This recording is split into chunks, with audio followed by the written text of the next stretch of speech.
we may be having some discussions with Maduro, and we'll see how that turns out. We've almost stopped. It's about 85% stopped by sea. You probably noticed that.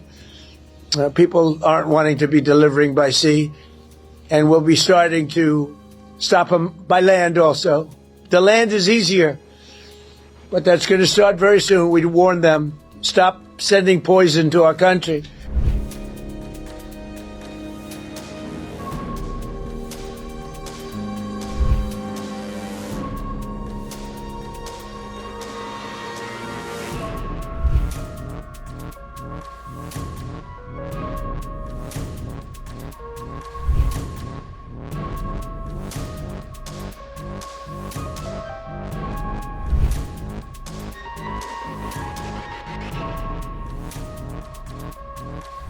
Repeated threat to Maduro of out-throwing, ramping up offensive against Venezuelan boats in the Caribbean by identifying them as drug traffickers. Massive troop mobilization a few miles away from Caracas. Largest U.S. warships presence. U.S. Navy patrolling southern Puerto Rico. Trump ordering complete shutdown of Venezuelan airspace and declaring land ops against Maduro's force. Every single thing indicates one thing: U.S. escalation against Venezuela. But wait, amid all of these, Trump speaks to Maduro? All threats, war of words, troop mobilization for nothing?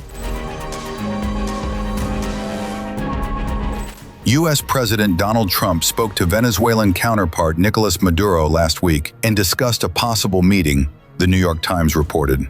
According to the NYT report, the call took place late last week between the two leaders and also involves Secretary of State Marco Rubio. During the call, an idea of a meeting held in the U.S. was raised. However, officials said that there are currently no concrete plans for it. Surprisingly, the conversation occurred only days before the State Department designated Cartel de los Soles as a foreign terrorist organization, which is headed by the Venezuelan President Maduro.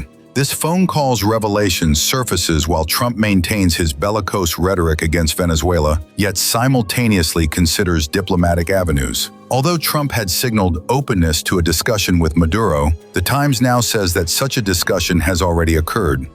Any update on Venezuela, Mr. President? On Venezuela update?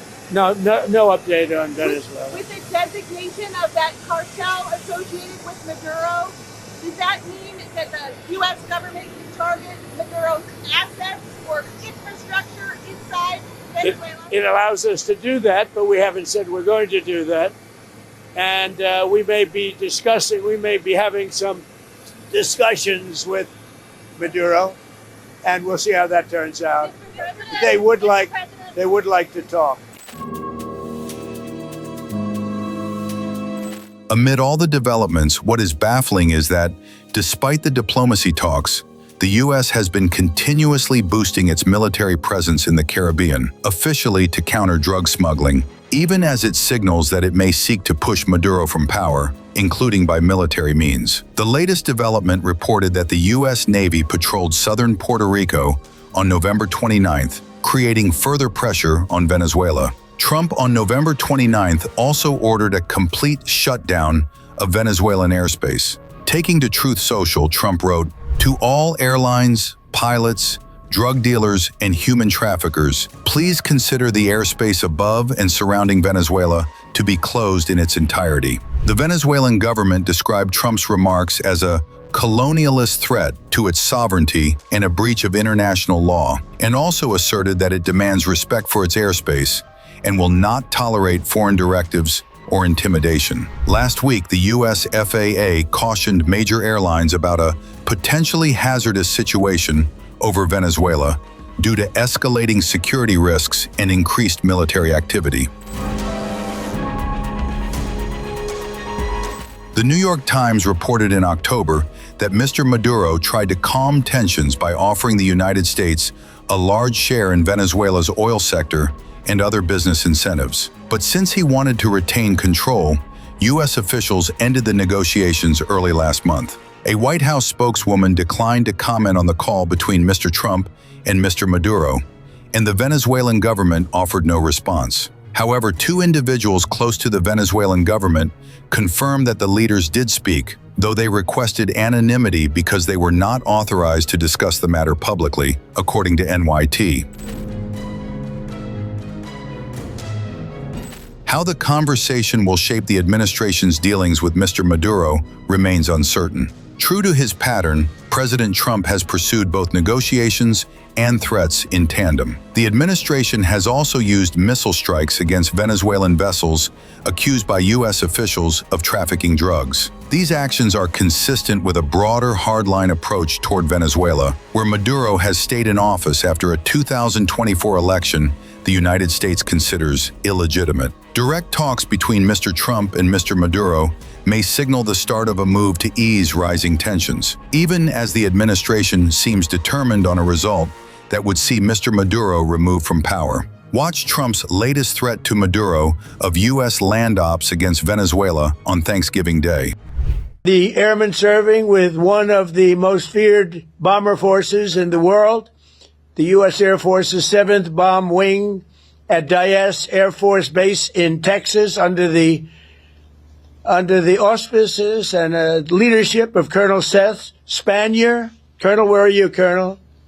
Colonel, let's see here. You're right there. Thank you, Colonel. All of you are backbone of America, and you really are the backbone of America's air power. And in recent weeks, you've been working to deter Venezuelan drug traffickers, of which there are many. Of course, there aren't too many coming in by sea anymore, if you probably noticed that, from sending their poisons into the United States, where they kill hundreds of thousands of people a year. But we're going to take care of that situation. We're already doing a lot. We've almost stopped. It's about 85% stopped by sea. You probably noticed that. People aren't wanting to be delivering by sea.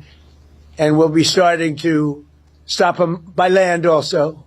The land is easier, but that's going to start very soon. We warn them, stop sending poison to our country. We also have the 18th Space Defense Squadron at Vandenberg Space Force Base in California, headed by Captain Ryan Weber. Captain, where are you, Captain?